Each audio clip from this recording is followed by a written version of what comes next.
जो चीज तुम्हारे बड़े दीदी भैया लोगों को बहुत बाद में पता चलती है, अगर वो चीज तुम्हें आज पता चल जाए तो क्या होगा, आ जाएगा ना मजा। तो ऐसी ही एक बहुत इंपॉर्टेंट चीज जो तुम्हारे लिए रहने वाली है वो बताने आया हूं मैं आज इस छोटी सी वीडियो में। तो क्या है वो चीज भाई? 9th to JEE. अब देख लेते हैं फटाफट से कि मैं ऐसा क्यों कह रहा हूं, क्यों ये तुम्हारे लिए इंपॉर्टेंट है, और क्यों वो बच्चे तुम्हारे दीदी भैया जो अभी 11th-12th में हैं और उन्हें अभी इस चीज के लिए क्लैरिटी नहीं है, वो कैसे लॉस में हैं। तो आओ एक एक करके समझ लेते हैं कि 9th टू जेई मैं क्यों कह रहा हूं। देखो बेटा, हम में से बहुत सारे बच्चे ऐसे रहने वाले हैं जो आगे जाके अपने कॉम्पिटेटिव एग्जाम्स देंगे। कुछ बच्चे नीट का एग्जाम देंगे, कुछ जेई का एग्जाम देंगे, कुछ और कोई से सीयूईटी वगैरह के एग्जाम्स देंगे। ठीक है, अगर तुम्हारे दिमाग में भी ये है, अगर तुम्हारा प्लान भी ये है कि भाई मेरे को इंजीनियर बनना है, मेरे को जेई निकालना है, मेरे को जेई मेंस जेई एडवांस के एग्जाम देने हैं, अच्छी आईआईटीज में एडमिशन चाहिए और साथ में एक अच्छी जॉब सिक्योर करनी है, क्योंकि 12th के बाद बच्चा बहुत कंफ्यूजन में रहता है। अगर उसके पास कोई प्लान नहीं होता, उसने पहले से प्लान नहीं करके रखा है कि मुझे आगे क्या करना है, तो बहुत भयंकर लेवल वाली कंफ्यूजन रहती है। अपने दीदी भैया से पूछ सकते हो तुम लोग। तो क्यों ना उस कंफ्यूजन को आज ही गला घोट दिया जाए उसका। तो आज से ही अपने दिमाग में क्लैरिटी बना ली जाए कि भैया मुझे तो जेई का एग्जाम देना है, इंजीनियरिंग एंट्रेंस निकालना है। तो क्यों ना वो प्रेशर जो मुझे 12th के बाद अगर मैं कोचिंग करता हूं या डिसाइड करता हूं कि भैया मुझे जेई देना है, वो प्रेशर जो एक साल में जो ड्रॉप ईयर में तुम्हारे दिमाग पे आएगा, उसको बांट लिया जाए। कैसे बांट लिया जाए भैया? देखो, एक रोड मैप में तुम्हें बताने वाला हूं कि अगर तुम अपनी 9th क्लास से जहां पे तुम अभी हो वहां से स्टार्ट कर दो। अगर 10th में भी हो तो भी अभी देर नहीं हुई है, लेकिन जैसे ही 10th से 11th में जाओगे ना, एक साल है तुम्हारे पास, वो एक साल अगर तुमने बर्बाद कर दिया तो देर होने वाली है। ठीक है, इसीलिए ये है तुम्हारा फाइनल आर। अभी तुम्हें एक्ट करना है, अभी से स्टार्ट करना है। तो भैया क्यों ऐसा मैं कह रहा हूं, आओ समझ लेते हैं। Why start your journey now? अभी से भाई क्यों स्टार्ट करना है? क्योंकि अगर अभी से तुम स्टार्ट करोगे ना, तो तुम्हारे पास 9th का, 10th का, 11th का और 12th का, यानी 4 साल का टाइम होगा अपनी पूरी होलसम प्रिपरेशन करने के लिए। जो चीज बच्चे एक साल में करते हैं ना, सोचो, जो जो प्रेशर, जो स्टडीज का प्रेशर भार बच्चे एक साल में उठाते हैं, कोचिंग करते हैं, अपने 12th के बाद ड्रॉप लेते हैं, वो तुम 4 साल में कर रहे हो। तो वो ज्यादा अच्छा कर पाएंगे या तुम? बेटा तुम ज्यादा अच्छा कर पाओगे। उन्होंने अपना ये गोल्डन टाइम बर्बाद कर दिया खेलने में, कूदने में, इधर उधर की फालतू बकवास करने में। लेकिन ये सब तुम भी करोगे, खेलोगे कूदोगे, सब एंजॉय करोगे, लेकिन साथ में एक दिमाग में एक आइडिया, एक विजन होगा तुम्हारा कि मुझे तो ये जेई का एग्जाम क्लियर करना है और इसके लिए जो जरूरी होगा वो मैं करूंगा। ठीक है, तो तुम्हारा स्ट्रेस बट जाएगा, तुम पे सफिशिएंट अमाउंट ऑफ टाइम होगा कि तुम बिना कोई ड्रॉप लिए, बिना अपना कोई साल बर्बाद किए एक अच्छी परसेंटाइल, एक अच्छे रैंक हासिल कर सकते हो और एक अच्छे कॉलेज में एडमिशन ले सकते हो। इनफैक्ट स्टडीज ये कहती हैं कि जो बच्चे अपनी प्रिपरेशन पहले स्टार्ट कर देते हैं ना, वो 15 to 20% ज्यादा स्कोर करते हैं कंपेयर टू उन बच्चों के जो अपना ड्रॉप ईयर लेने के बाद प्रिपरेशन करते हैं। तो बेटा इसीलिए तुम्हें आज से स्टार्ट करना है भाई। Building a balanced daily routine, क्या क्या चीजें जरूरी है इसके लिए ये भी देख लेते हैं भाई। डेली रूटीन तुम्हारा बहुत जरूरी है। अभी तुम 9th में हो, तुम्हारी एनसीईआरटी बुक्स पढ़ रहे हो, तुम अपने स्कूल जा रहे हो, अपनी कोचिंग क्लासेस जा रहे हो, अपने दोस्तों से मिल रहे हो, जुल रहे हो, सब कुछ बहुत बढ़िया है। लेकिन अगर तुम्हारा वो विजन है ना कि मुझे 12th के बाद इंजीनियरिंग एग्जाम में एंट्रेंस देना है और एक सीट चाहिए, मेरी पक्की होनी चाहिए, 4 साल बाद वो सीट मेरे नाम की है, आज से वो फिक्स हो गई, अगर तुम्हारा ये विजन है, तो तुम्हें आज से ही एक बैलेंस्ड डेली रूटीन बना के चलना पड़ेगा। अपनी पढ़ाई के साथ कोई कॉम्प्रोमाइज नहीं करना है, कंसिस्टेंसी बना के रखनी है। चाहे छुट्टी हो या कोई भी चीज आ जाए, तुम्हें घूमना है, फिरना है, सब चलेगा, लेकिन साथ में तुम्हारी पढ़ाई नहीं टूटनी चाहिए। ठीक है, एक डेली बैलेंस्ड रूटीन क्या होता है वो भी मैं समझाऊंगा नेक्स्ट वीडियो में, लेकिन एक बैलेंस रूटीन तुम्हारा होना चाहिए, कंसिस्टेंटली इसको मेंटेन करोगे तुम। एनसीईआरटी पे फोकस करो, एनसीईआरटी को मास्टर करो। अगर तुम 9, 10th, 11th, 12th ये 4 क्लासेस की एनसीईआरटी पे फोकस करते हो ना, तो भैया 60 to 70% सिलेबस तुम्हारा जेई मेन। देखो दो एग्जाम्स होते हैं एंट्रेंस के, ठीक है, एक होता है जेई मेन और एक होता है जेई एडवांस। पहला एग्जाम तुम्हें देना होता है जेई मेंस का। उसमें क्या होता है, उसमें बेसिक जो कि तुम्हारे एनसीईआरटी बेस्ड क्वेश्चंस होते हैं। 70% क्वेश्चंस तुम्हें एनसीईआरटी बेस्ड मिल जाते हैं। देख रहे हो कितनी पावरफुल है एनसीईआरटी हमारी। तो अगर 70 एनसीईआरटी तुम अपनी 9, 10, 11, 12 में अच्छे से कर रहे हो तो 70% तुम जेई मेंस क्लियर कर ले जाओगे, ये चीज गारंटीड है।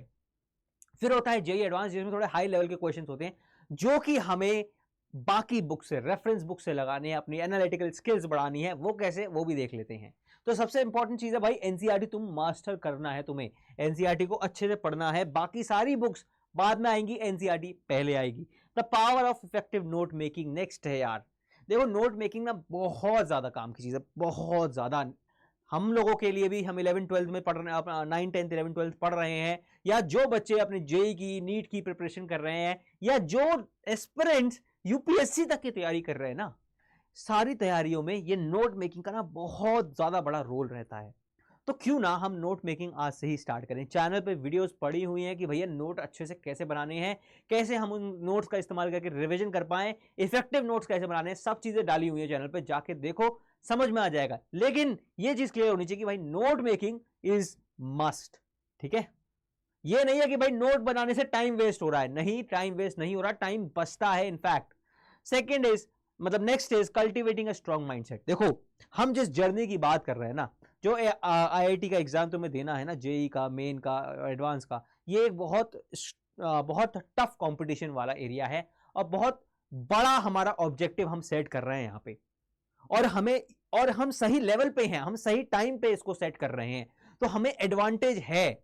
लेकिन साथ ही साथ एक स्ट्रॉन्ग माइंडसेट होना बहुत जरूरी है, क्योंकि बच्चे बीच में कई बार क्या होता है ना, हम परेशान हो जाते हैं, यार मेरे साथ वाले दोस्त घूम रहे हैं, फिर रहे हैं, मूवी देख के आ रहे हैं, है ना, नई अभी रिलीज हुई है मूवी, वो देख के आ रहे हो, मैंने अभी तक नहीं देखी, मैंने लास्ट मूवी नहीं देखी, 3 महीने हो गए।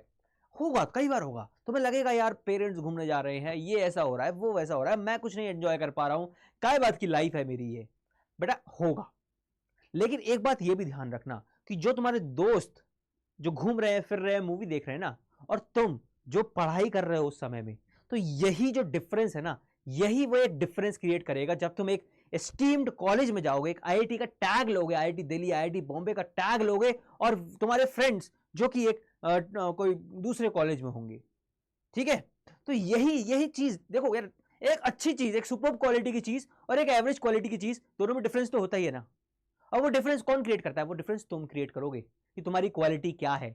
तुम्हारी क्वालिटी ये है कि तुम अपना टाइम वेस्ट करो जाके इन सब चीजों में, या तुम्हारी क्वालिटी ये है कि तुम आज का ये टाइम इन्वेस्ट करो और इसका 100 टाइम्स रिटर्न लो अपनी प्रिपरेशन से, अपने एग्जाम्स में, ठीक है। फिर देखेंगे हम कि भाई सीबीएसई भी हमारे इस विजन के साथ अलाइन कर रहा है। जैसे कि तुम्हें पता है अभी 10th के जो बोर्ड्स होने वाले हैं वो 2 बार होंगे आपसे, है ना, 2 बार बोर्ड्स होंगे। कंपार्टमेंट एग्जाम हट गए, अब डबल बोर्ड्स की बात आ रही है। वो भी एक तरह से अगर देखा जाए ना, तो जेई मेंस का जो एग्जाम होता है वो भी साल में 2 बार होता है। तो कुछ ना कुछ लगभग सीबीएसई अलाइन करने की कोशिश कर रहा है कि बच्चे इस तरह से प्रिपेयर कर पाए खुद को कि वो 12th के बाद जेई मेंस, एडवांस के एग्जाम्स दे पाए, वो खुद का माइंडसेट इस तरह से सेट कर पाए। साथ ही साथ अभी सीबीएसई ने स्टार्ट किया अभी 10th क्लास में कॉम्पिटेंसी बेस्ड क्वेश्चंस की, बुक से सीधे सीधे क्वेश्चन नहीं आने हैं, तुम्हें अपनी एनालिटिकल थिंकिंग, अपनी सोच, आउट ऑफ द बॉक्स सोचना है, सिचुएशन में खुद को रखना है, फिर आंसर देना है। केस बेस्ड क्वेश्चंस आ रहे हैं, है ना। वो क्यों आ रहे हैं? क्योंकि तुम्हारी सोचने की क्षमता बढ़ाई जाए। तुम सिर्फ रटे रटाए ज्ञान से तुम नहीं कर सकते चीजें। रटे रटाए ज्ञान से तुम अपने एग्जाम में, अपने 9th में, 10th में, 11th में नंबर ला सकते हो, लेकिन तुम जेई मेंस और नीट का ऐसे एग्जाम बिल्कुल नहीं क्रैक कर सकते। तो सीबीएसई कोशिश कर रहा है कि तुम्हारे सोचने के तरीके को बदले और तुम्हें आउट ऑफ द बॉक्स सोचने पे मजबूर करने की कोशिश कर रहा है। तो CBSE expanding horizons with olympiads and NTSC. भैया देखो हमने कर लिया एनसीईआरटी, लेकिन एनसीईआरटी से तो 60-70% हमारा सिलेबस कवर हो रहा है, मतलब 60-70% हम कर ले जाएंगे। बाकी का क्या? जो हाई ऑर्डर थिंकिंग क्वेश्चंस आते हैं उनका क्या? उनके लिए तुम्हें इन पे जाना पड़ेगा, ओलंपियाड्स पे, एनटीएससी पे, इन सब पे जाना पड़ेगा। ये ओलंपियाड्स अटेम्प्ट करो। अगर तुम्हारे स्कूल्स में तुम रजिस्टर कर सकते हो यार, ओलंपियाड्स होते रहते हैं, 9th के, 10th के, 11th के, बहुत ओलंपियाड्स होते रहते हैं। तो साइंस ओलंपियाड्स, मैथ ओलंपियाड्स, इन पे फोकस करो, इनमें जाओ। यहाँ पे हाई ऑर्डर क्वेश्चन मिलेंगे तुमको, जिसको तुम अटेम्प्ट करने में मजा भी आएगा और तुम्हारे सोचने का तरीका, तुम्हारी एनालिटिकल स्किल्स बिल्ड होंगी।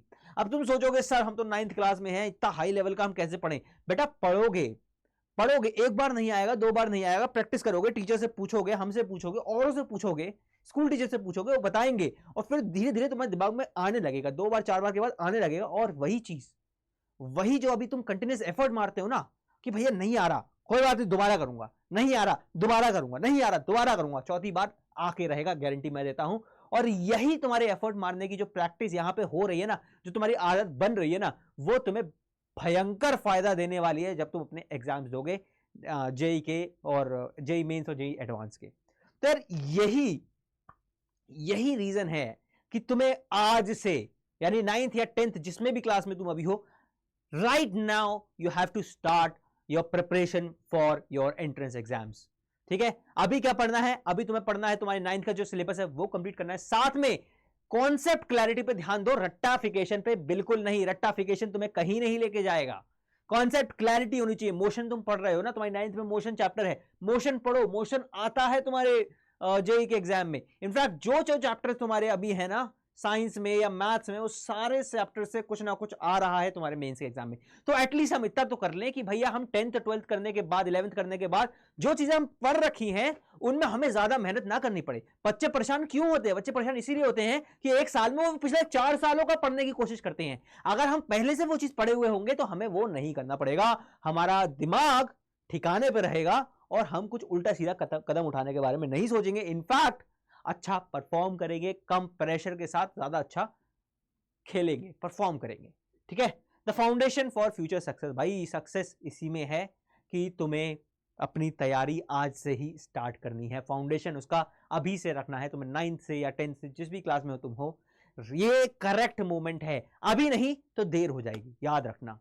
ठीक है, तो इसी के साथ बेटा, इसी के साथ इस वीडियो में इतना ही। यार मेरा टेलीग्राम चैनल ज्वाइन कर लो तुम लोग, बोर्ड ब्रेकर्स के नाम से, लिंक दिया है डिस्क्रिप्शन में, फटाफट जाके ज्वाइन कर लो। तुम्हारे 9th की, तुम्हारे 10th की पूरी तैयारी हम कराएंगे, साइंस की पूरी तैयारी हम कराएंगे, तुम्हें रिलेटेड नोट्स, रिसोर्सेज, इनफैक्ट कोई भी डिस्कशन, किसी भी तरह का डिस्कशन अगर तुम्हें करना है ना, तो यार प्लीज मुझे बताओ, कोई भी प्रॉब्लम है, कोई भी सिचुएशन तुम्हारे साथ चल रही है और तुम्हें इसका सॉल्यूशन नहीं मिल रहा, तुम चाहते हो कि भाई कोई बड़ा भाई, कोई बड़ी दीदी उसका सॉल्यूशन करे, हमें गाइड करे, तो यार हम लोग हैं यहाँ पे।